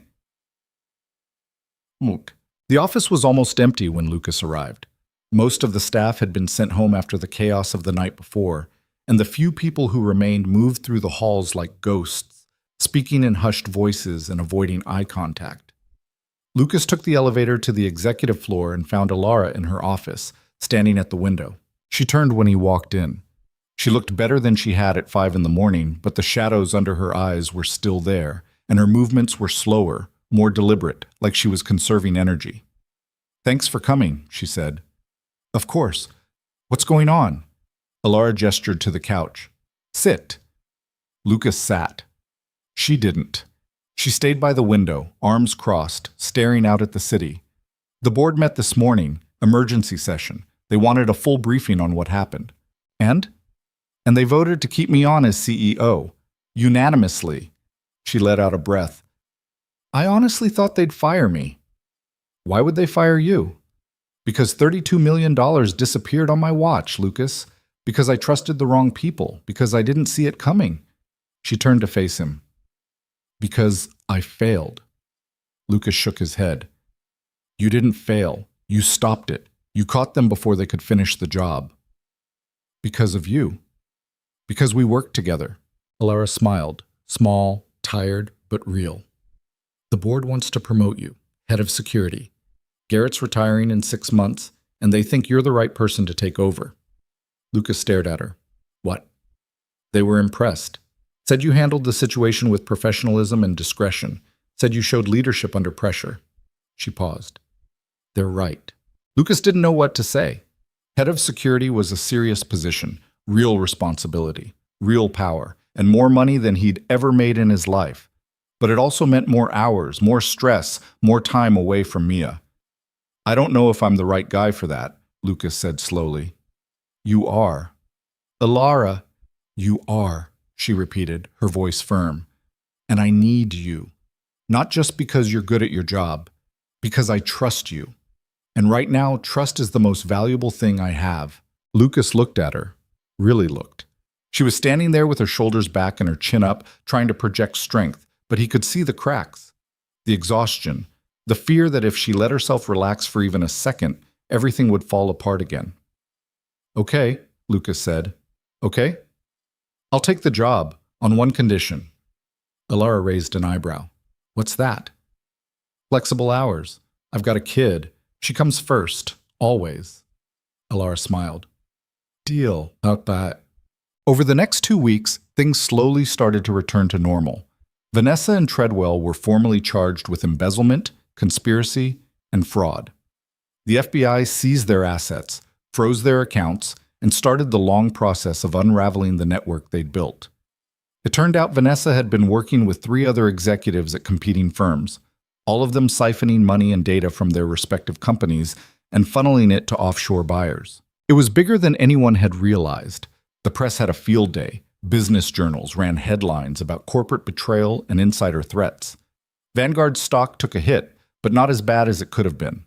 Alara held a press conference, addressed the situation head-on, and promised full transparency moving forward. She handled it like a pro. Lucas stayed in the background doing what he did best, watching, listening, making sure nothing else slipped through the cracks. Garrett spent his last few months at the company training Lucas, walking him through protocols and procedures, introducing him to contacts in law enforcement and private security. He didn't sugarcoat anything. This job will eat you alive if you let it, he said one afternoon over bad coffee in the break room. You've got to set boundaries, otherwise you'll wake up one day and realize you've got nothing left outside these walls. Lucas thought about Mia, about the nights he'd missed bedtime because he was working late, about the times he'd been so exhausted he could barely hold a conversation. How do you do it? Lucas asked. Garrett shrugged. I don't. That's why I'm retiring. He paused. But you've got something I didn't. You've got a reason to go home. Don't lose sight of that. One evening, about 3 weeks after the investor event, Alara asked Lucas to stay late. It wasn't unusual. They'd been working closely on the transition and there were still loose ends to tie up. But when Lucas walked into her office, she wasn't at her desk. She was standing by the window again, holding a glass of wine. Want one? She asked, gesturing to the bottle on the side table. I'm good. She nodded and took a sip. I've been thinking. About what happens next. After all of this settles down. Lucas leaned against the doorframe. What do you mean? Alara turned to face him. I've spent my entire life building this company, following in my father's footsteps, doing what everyone expected me to do. And I'm good at it. I know I'm good at it. She paused. But I don't know if I'm happy. Lucas didn't say anything. He just waited. And then you showed up, Alara continued, this guy with a 6-year-old and a beat-up Honda who wasn't supposed to be anything special, and you turned my entire world upside down. She smiled. In a good way. I'm not sure I'd call almost getting you killed a good thing. You didn't almost get me killed. You saved me. You saved my company. You saved everything I've worked for. She set the wine glass down. And you did it without asking for anything in return. Lucas shifted uncomfortably. That's my job. No, your job is to stand outside my office and look intimidating. What you did was something else entirely. Alara walked over to him, stopping a few feet away. I don't know how to thank you for that. You don't have to. I know, but I want to. She hesitated. Lucas, Before she could finish, Lucas's phone buzzed. He glanced at the screen. Maria. Mia's running a fever. Not bad, but thought you should know. Lucas looked up at Alara. I have to go. Is everything okay? Mia's sick. It's probably nothing, but... Go, Alara said immediately. We can talk later. Lucas nodded and headed for the door. He was halfway down the hall when Alara called after him. "Lucas?" He stopped and turned. She was standing in the doorway of her office, arms crossed, looking small and vulnerable in a way he'd never seen before. "Be careful." "Always am." Bond. Mia's fever broke by morning. It had been nothing serious, just a bug going around at daycare. But Lucas stayed up with her most of the night anyway, checking her temperature, bringing her water, reading her stories until she finally fell asleep. He dozed off in the chair beside her bed and woke up to sunlight streaming through the window and Mia standing next to him, looking concerned. "Daddy, you're going to hurt your neck sleeping like that." Lucas sat up, groaning. "Yeah, probably. Are you going to work today?" "I don't know. How are you feeling?" "Better?" She climbed onto his lap and leaned against his chest. "Can we have pancakes?" Lucas smiled. "Yeah, we can have pancakes." They spent the morning in the kitchen, making a mess of flour and batter, and for a few hours Lucas let himself forget about burner phones and offshore accounts, and people who betrayed the ones they were supposed to protect. He just focused on Mia, on the way she laughed when he flipped a pancake too high and it stuck to the ceiling, on the way she insisted on adding chocolate chips even though he told her it would make the batter too sweet. She was right, the pancakes were too sweet, but they were also perfect. Later that afternoon, after Mia had gone down for a nap, Lucas's phone rang. "Alara." "Hey," he said. "Hey, how's Mia?" "She's fine. Just a 24-hour thing." "Good. I'm glad." Alara paused. "Listen, I wanted to finish what I was saying last night before you left." Lucas sat down on the couch. "Okay, I've been thinking about what you said. About Mia coming first. About needing balance." She took a breath. "And I realized I don't have that. I don't have anything outside of this company. No family. No real friends. Just work." "Alara, let me finish." Her voice was steady but quiet. "I don't know how to do this, how to be a person instead of a CEO, but I want to learn, and I think maybe you could help me with that." Lucas didn't know what to say. "I'm not asking for anything," Alara said quickly. "I'm just saying that for the first time in a long time, I feel like maybe there's more to life than quarterly earnings and board meetings. And that's because of you, because of Mia." She laughed softly. "She drew me a picture last week. Did I tell you that?" "No. It was the three of us, standing in front of a house. She gave it to me when I stopped by your desk to drop off some paperwork, and Alara's voice cracked. "I haven't stopped thinking about it." Lucas closed his eyes. "Alara, I know this is complicated. I know I'm your boss. I know there are 100 reasons why this is a terrible idea. But I also know that life is short, and I don't want to waste it pretending I don't care about people I actually care about." Lucas thought about the way Alara had looked at Mia that first day, the way she'd crouched down and asked about her drawing, the way she'd smiled. He thought about the nights they'd worked together, building something that felt like trust, maybe even friendship. And he thought about the fact that for the first time in years, he didn't feel like he was fighting this battle alone. "Okay," Lucas said. "Okay? Let's figure it out. Together." Alara let out a breath. "Yeah? Yeah." She laughed, surprised, relieved. "Okay, good. That's good." They talked for a few more minutes, making plans to meet for coffee later in the week, somewhere outside the office, somewhere normal.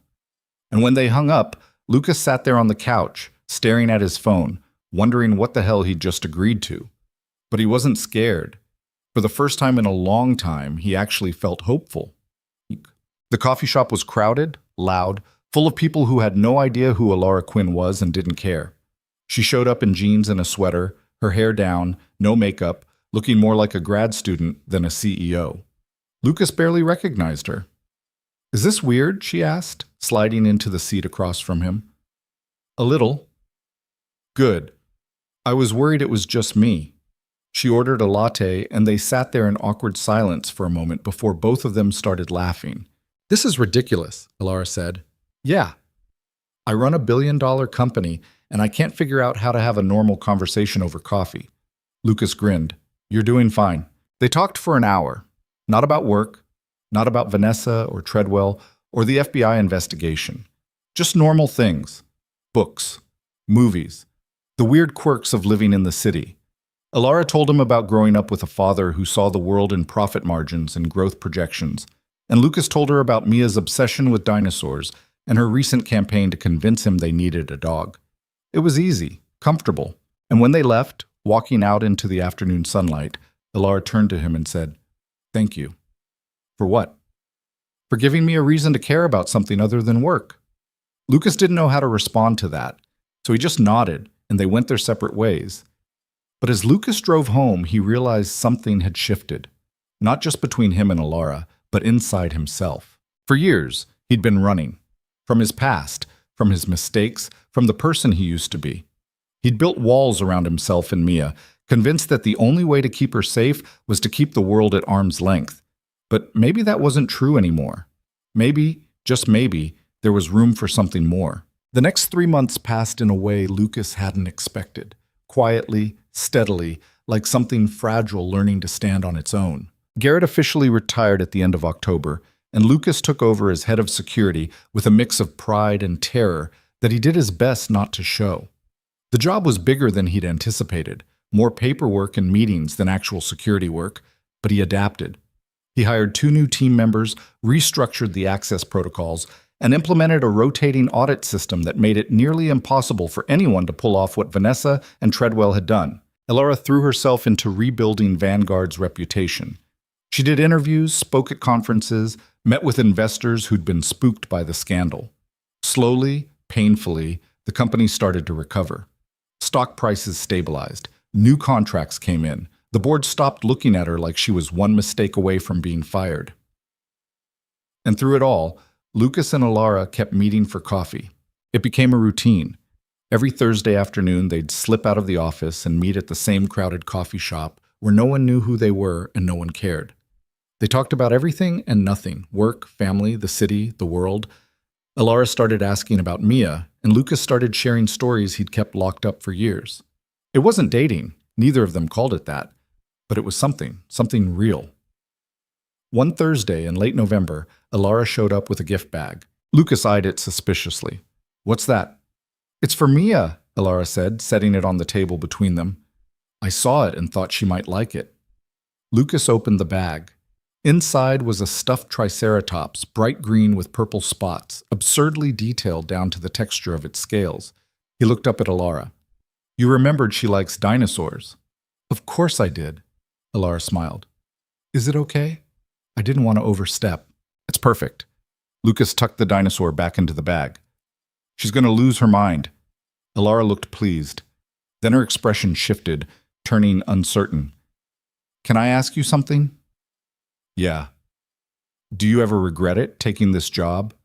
Lucas thought about that, about the late nights and the stress and the constant weight of responsibility pressing down on his shoulders, about the moments when he'd been so exhausted he couldn't remember what day it was. But then he thought about Mia's new school, the one with the art program, and the playground that didn't have rust on the swings.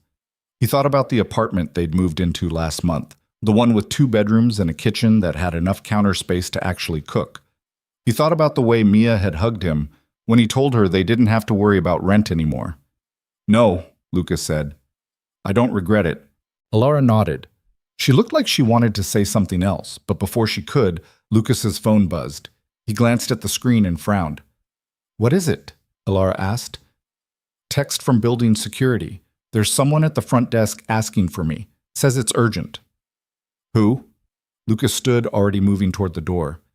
"I don't know, but I need to go." Alara grabbed her coat. "I'm coming with you." They made it back to Vanguard in 15 minutes.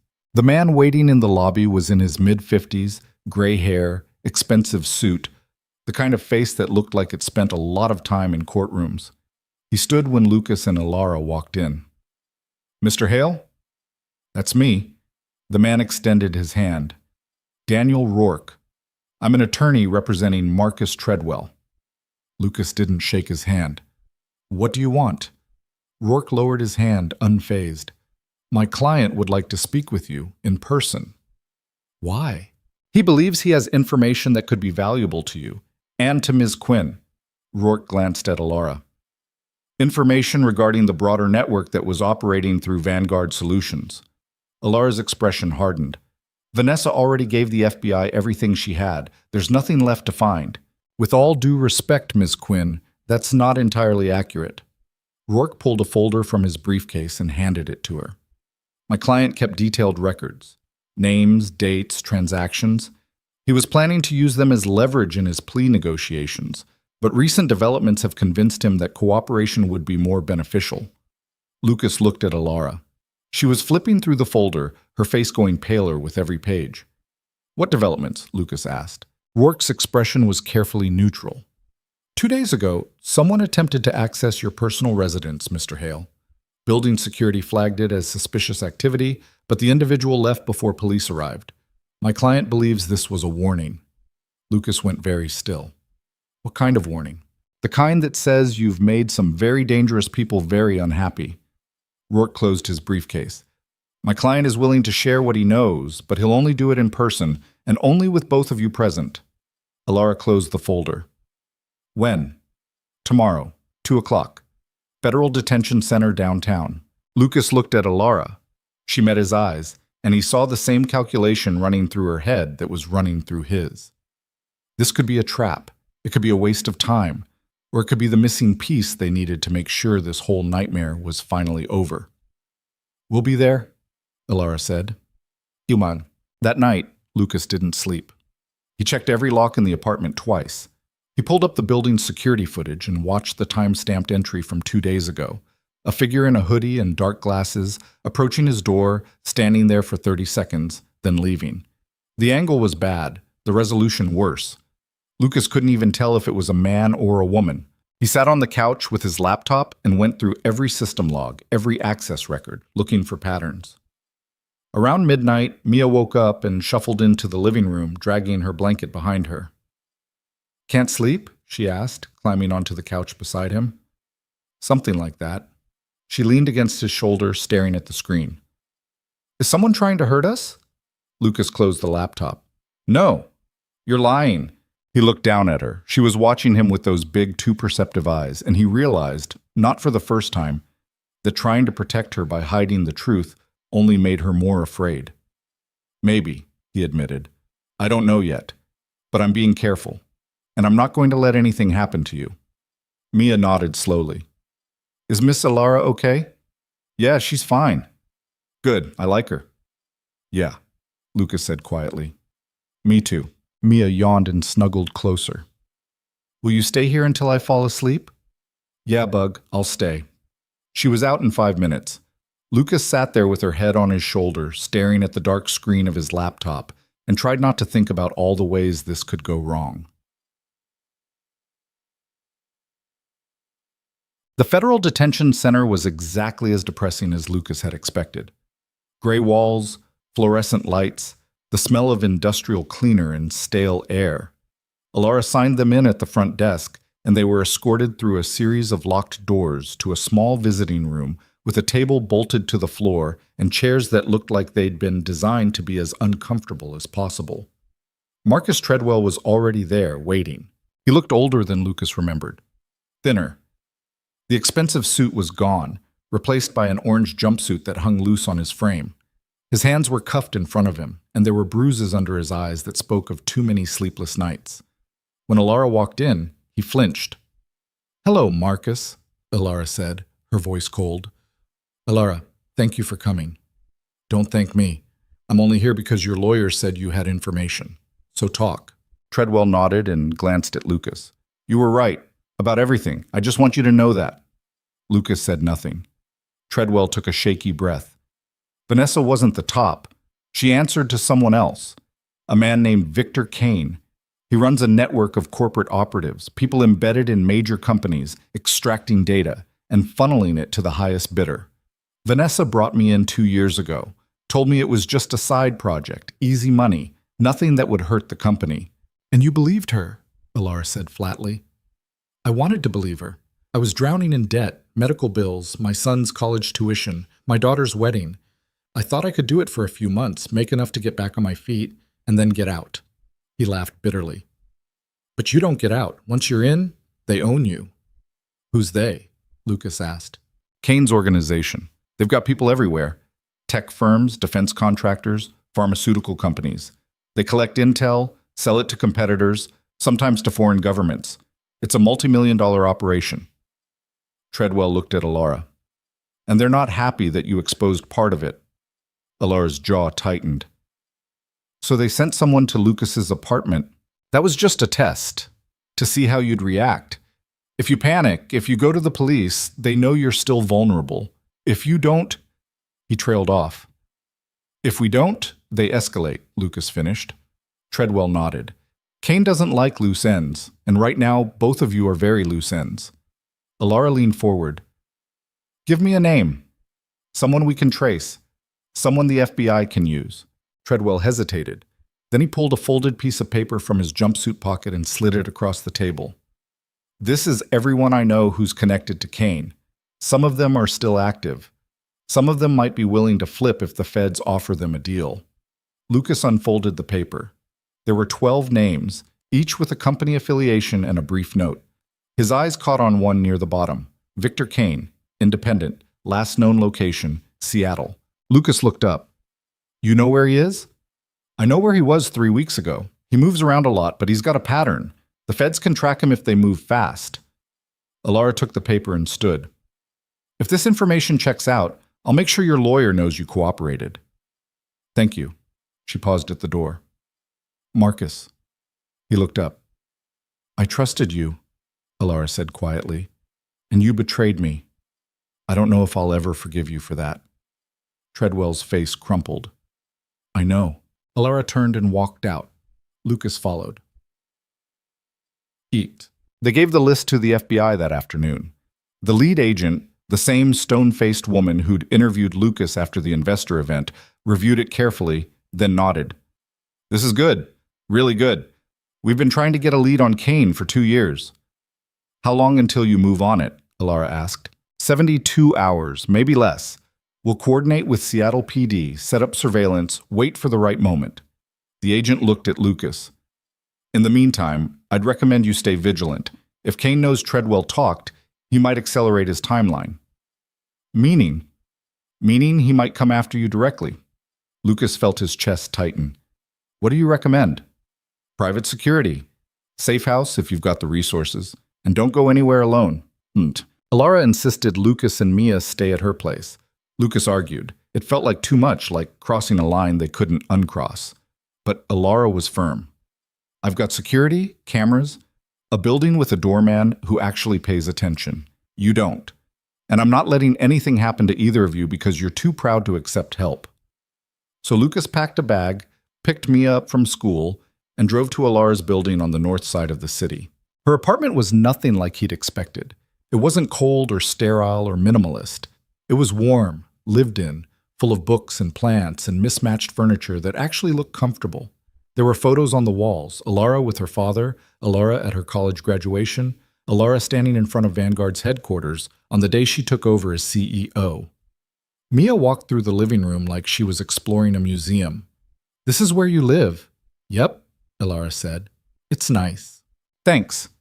Mia spotted a shelf full of board games and gasped. Can we play one? Alara glanced at Lucas. He nodded. Sure, Alara said. Pick whichever one you want. They spent the evening playing Monopoly, which Mia somehow dominated despite not fully understanding the rules. Alara laughed more than Lucas had ever heard her laugh, and for a few hours it almost felt normal. After Mia went to bed in the guest room, clutching the green triceratops Alara had given her, Lucas and Alara sat on the couch with glasses of wine. Thank you, Lucas said, for this. You don't have to thank me. Yeah, I do. Alara turned to look at him. Lucas, She stopped, searching for the right words. I don't know how to do this. I don't know how to be someone's anything.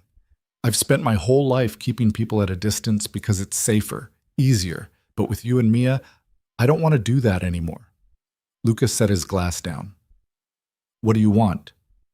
I want to figure it out. With you. She smiled, nervous, hopeful. Is that okay? Lucas thought about all the reasons this was a bad idea, about the complications and the risks, and the fact that neither of them really knew what they were doing. And then he thought about Mia's drawing, the three of them standing together. Yeah, Lucas said. That's okay. Alara leaned in, and Lucas met her halfway. The kiss was tentative at first, uncertain, like they were both afraid of breaking something fragile.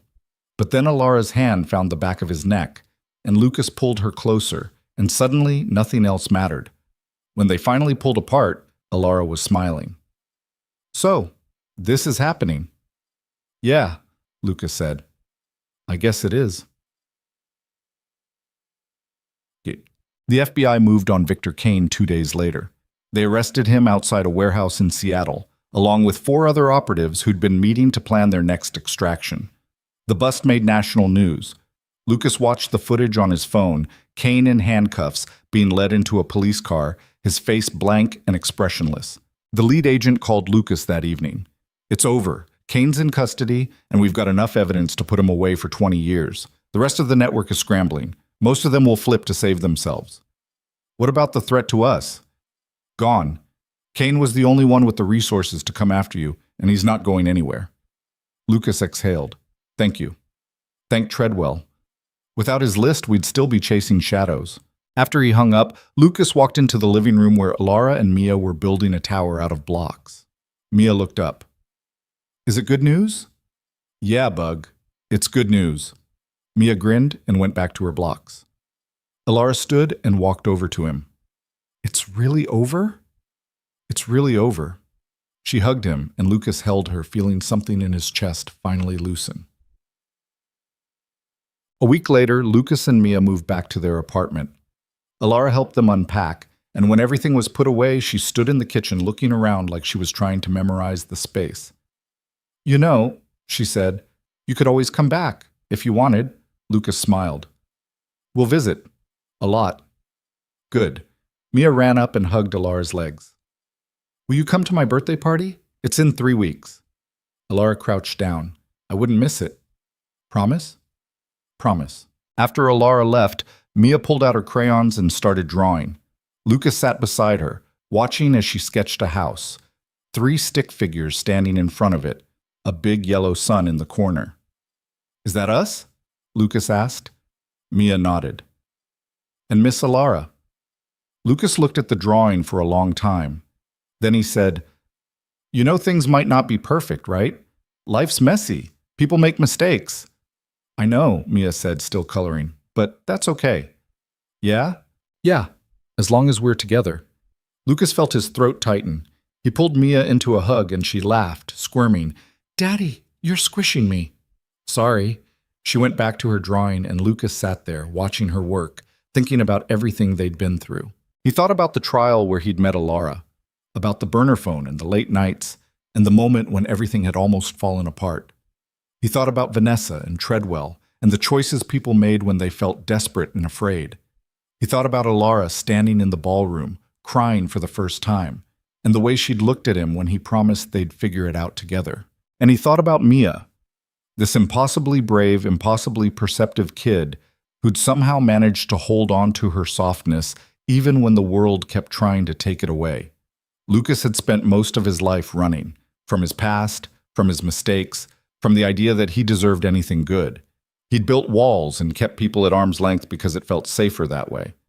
But maybe safety wasn't the point. Maybe the point was finding people worth fighting for. People who saw you at your worst and chose to stay anyway. People who made you believe that the future could be something other than survival.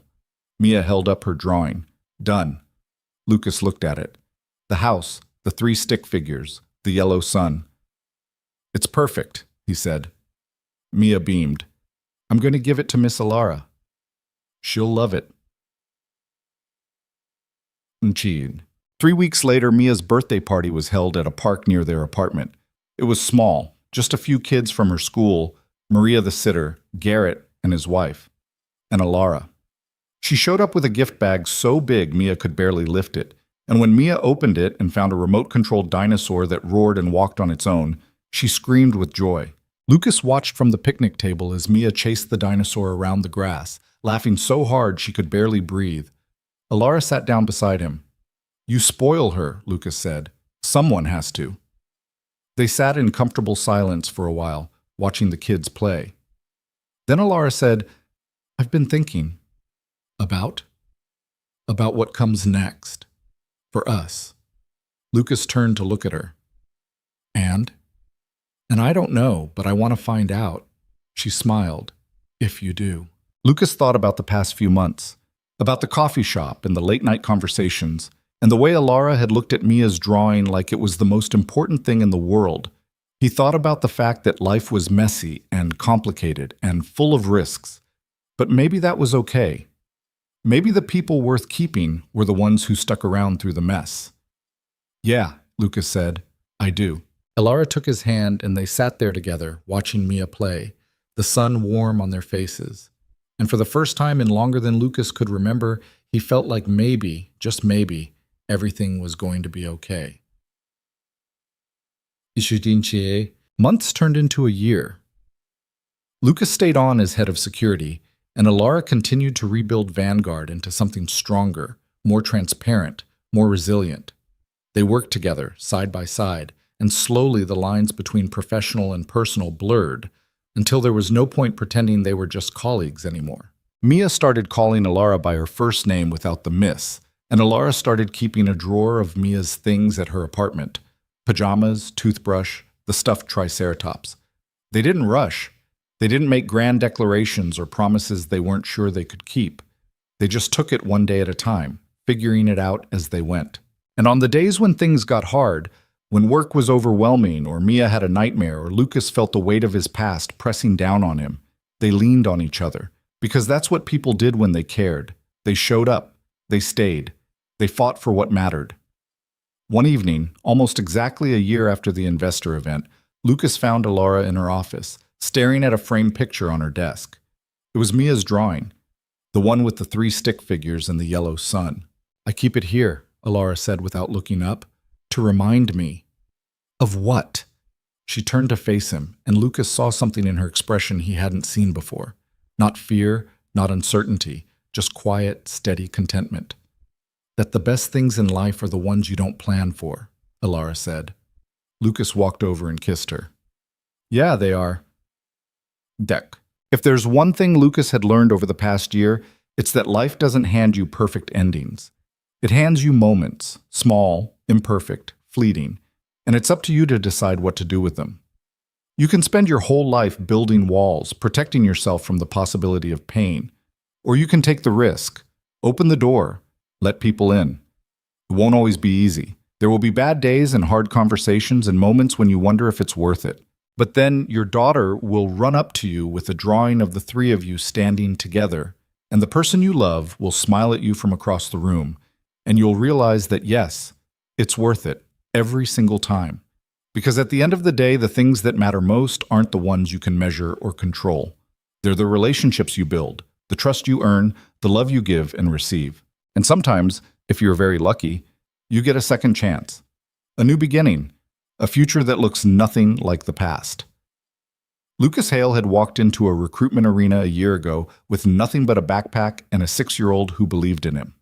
And now he had something he'd never thought he'd have again. A family. Not perfect, not without complications, but real. And that was enough. The next 3 months passed in a way Lucas hadn't expected. Quietly, steadily, like something fragile learning to stand on its own.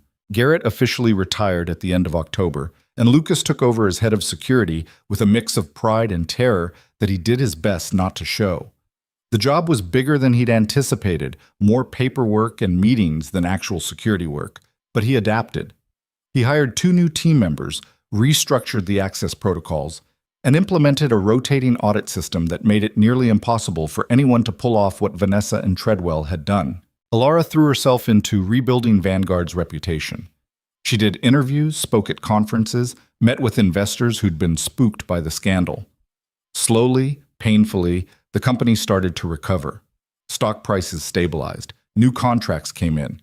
The board stopped looking at her like she was one mistake away from being fired. And through it all, Lucas and Alara kept meeting for coffee. It became a routine. Every Thursday afternoon, they'd slip out of the office and meet at the same crowded coffee shop where no one knew who they were and no one cared.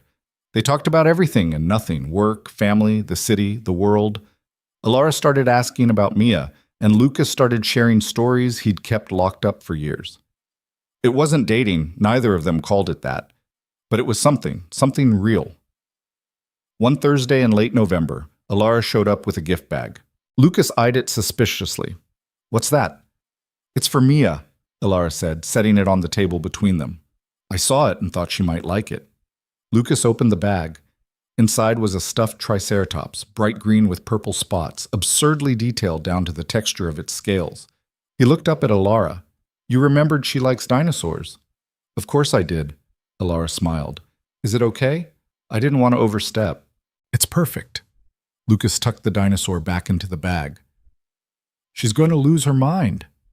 Alara looked pleased, then her expression shifted, turning uncertain. "Can I ask you something?" "Yeah." "Do you ever regret it, taking this job?" Lucas thought about that, about the late nights and the stress and the constant weight of responsibility pressing down on his shoulders, about the moments when he'd been so exhausted he couldn't remember what day it was. But then he thought about Mia's new school, the one with the art program, and the playground that didn't have rust on the swings. He thought about the apartment they'd moved into last month, the one with 2 bedrooms and a kitchen that had enough counter space to actually cook. He thought about the way Mia had hugged him when he told her they didn't have to worry about rent anymore. "No," Lucas said. "I don't regret it." Alara nodded. She looked like she wanted to say something else, but her phone buzzed before she could. She glanced at the screen and her expression changed. "It's the FBI. They arrested Victor Kane this morning." Lucas felt something in his chest finally loosen. "It's over." "Yeah." Alara set her phone down. "It's really over." They sat there in silence for a moment, letting the weight of it sink in. Then Alara reached across the table and took his hand. "Thank you for everything." Lucas squeezed her hand. "We did it together." "I know, but I couldn't have done it without you." 3 weeks later, Mia's birthday party was held at a park near their apartment. It was small, just a few kids from her school, Maria the sitter, Garrett and his wife, and Alara. She showed up with a gift bag so big Mia could barely lift it, and when Mia opened it and found a remote-controlled dinosaur that roared and walked on its own, she screamed with joy. Lucas watched from the picnic table as Mia chased the dinosaur around the grass, laughing so hard she could barely breathe. Alara sat down beside him. "You spoil her," Lucas said. "Someone has to." They sat in comfortable silence for a while, watching the kids play. Then Alara said, "I've been thinking." "About?" "About what comes next. For us." Lucas turned to look at her. "And?" "And I don't know, but I want to find out." She smiled. "If you do." Lucas thought about the past few months, about the coffee shop and the late-night conversations, and the way Alara had looked at Mia's drawing like it was the most important thing in the world. He thought about the fact that life was messy and complicated and full of risks, but maybe that was okay. Maybe the people worth keeping were the ones who stuck around through the mess. "Yeah," Lucas said, "I do." Alara took his hand, and they sat there together, watching Mia play, the sun warm on their faces. Mia ran up to them a few minutes later, out of breath, holding the drawing she'd made the week before. The one with the 3 stick figures standing in front of a house, a big yellow sun in the corner. "I want Miss Alara to have this," Mia said, holding it out. Alara took it carefully, like it was made of glass. She stared at it for a long moment, and when she looked up, her eyes were wet. "Thank you, Mia. I love it." "Are you going to keep it?" "Forever," Alara said. Mia beamed and ran back to her friends. Lucas watched Alara fold the drawing carefully and tuck it into her purse. "You really mean that?" "Every word." Alara looked at him. "This, you and Mia, it's the best thing that's happened to me in a long time, maybe ever." Lucas felt his throat tighten. "Yeah, same." Months turned into a year. Lucas stayed on as head of security, and Alara continued to rebuild Vanguard into something stronger, more transparent, more resilient.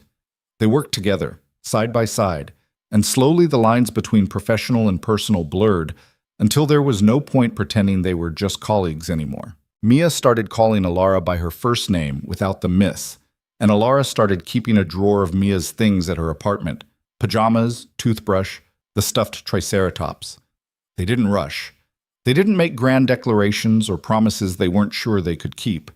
They just took it one day at a time, figuring it out as they went.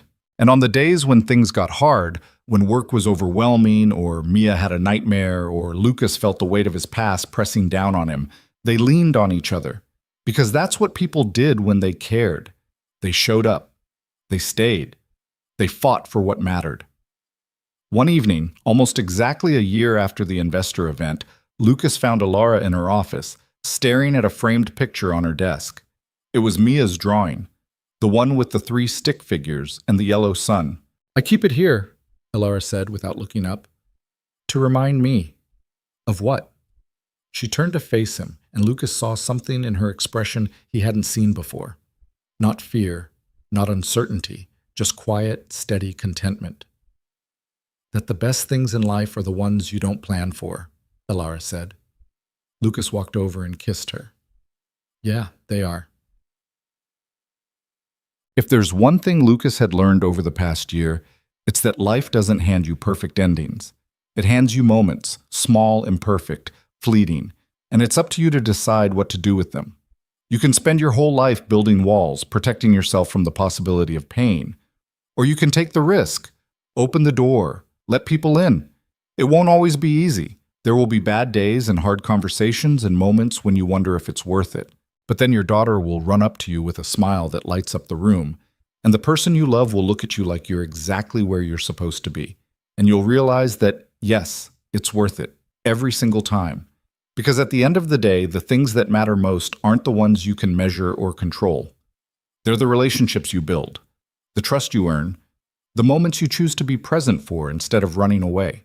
Lucas Hale had walked into a recruitment arena a year ago with nothing but a backpack and a 6-year-old who believed in him even when he didn't believe in himself. And now he had something he'd never thought he'd have again. A family, not perfect, not without complications, but real. Built on honesty and effort and the willingness to keep showing up even when it's hard. And that was enough, more than enough. It was everything.